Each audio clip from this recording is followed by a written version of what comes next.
Team India captain Rohit Sharma చరిత్ర సృష్టించాడు. అంతర్జాతీయ వన్డేల్లో అత్యధిక సిక్స్లు బాదిన రెండో బ్యాటర్గా నిలిచాడు. ఈ క్రమంలో hit man, universal boss, West Indies దిగ్గజ బ్యాటర్ క్రిస్ గేల్ రికార్డును బద్దలుగొట్టాడు.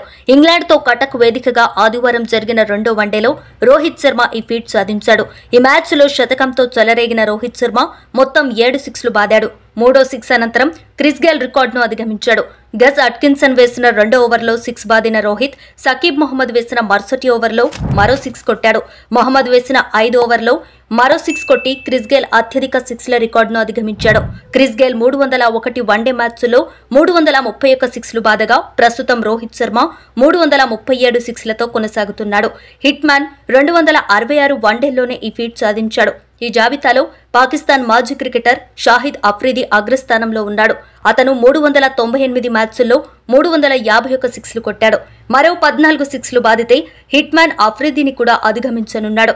ఛాంపియన్స్ ట్రోఫీ పూర్తయ్యేలోపు రోహిత్ ఈ ఘనతను అందుకునే అవకాశం ఉంది. 3 ఫార్మాట్లో కలిపి అత్యధిక సిక్స్లు బాదిన జాబితాలో రోహిత్ శర్మ ఇప్పటికే అగ్రస్థానంలో కొనసాగుతున్నాడు. అతను 3 ఫార్మాట్లలో కలిపి 628 సిక్స్లు కొట్టాడు. ఈ మ్యాచ్లో టీమిండియా 4 వికెట్ల తేడాతో విజయం సాధించింది. ఈ గెలుపుతో మరో మ్యాచ్ మిగిలి ఉండగానే 2-0తో సిరీస్ కైవసం చేసుకుంది.